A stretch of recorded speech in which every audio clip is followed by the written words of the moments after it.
സംപൂജ്യരായ എൻ്റെ പ്രിയപ്പെട്ട എല്ലാ കുടുംബാംഗങ്ങൾക്കും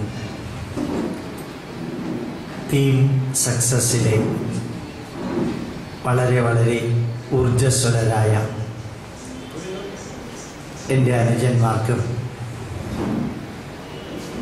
വാക്കുകൾ കൊണ്ട് വിവരിക്കാൻ സാധിക്കുന്നതിലപ്പുറത്തുള്ള ചാരിതാർത്ഥ്യത്തോടുകൂടി പ്രണാമമർപ്പിക്കുന്നു.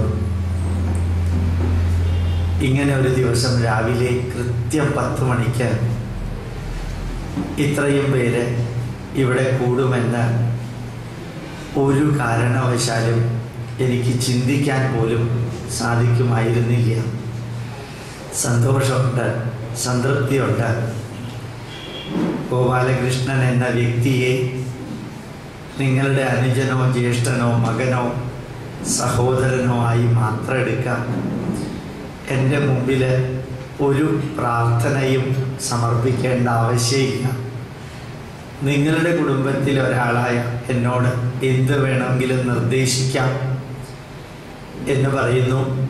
മാത്രമല്ല 2 മാസത്തിലോ 3 മാസത്തിലോ ഒരിക്കൽ നിങ്ങൾ പറയുന്ന ദിവസം വരാൻ തയ്യാറാണ്.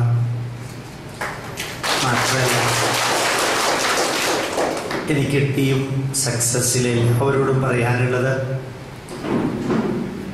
ഈ സമൂഹം നമ്മുടെ പൈതൃകത്തെക്കുറിച്ച് അറിയാൻ എത്രത്തോളം താല്പര്യപ്പെടുന്നു എന്നുള്ളതിന് ഏറ്റവും വലിയൊരു തെളിവാണ് ഇന്ന് കൃത്യം 10 മണിക്ക് തന്നെ ഇവിടെ എല്ലാവരും എത്തിയത്.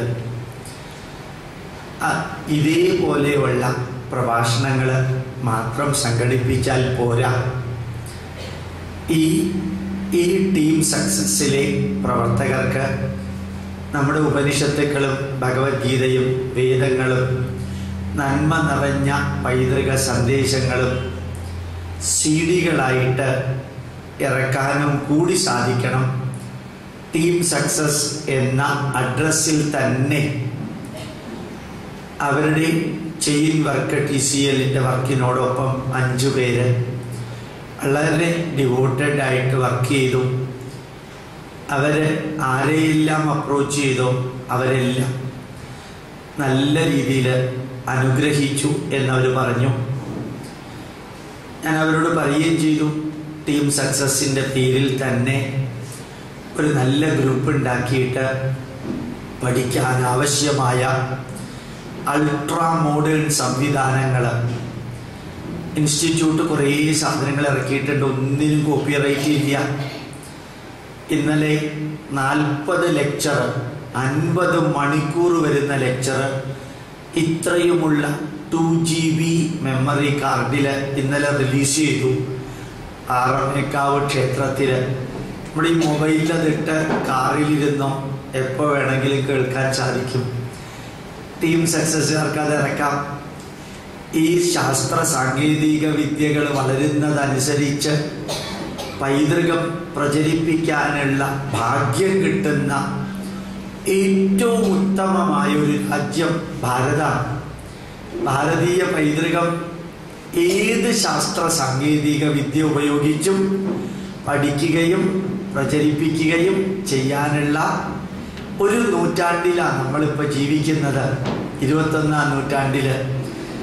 അതുകൊണ്ട് എന്തെല്ലാം ആവശ്യമുണ്ടോ അവസാനത്തെ ശ്വാസം വരെ ഗോപാലകൃഷ്ണൻ എന്ന വ്യക്തി ഈ കർമ്മമണ്ഡലത്തിൽ ഉണ്ടാവുന്ന വാക്ക് തരുന്നതോടൊപ്പം എൻ്റെ മുമ്പിലുള്ളവരോട് പറയുന്നു, ഒരു കാരണവശാലും ഒരു വ്യക്തിയെ ആരാധിക്കാനായിട്ട് തുനിയരുത്.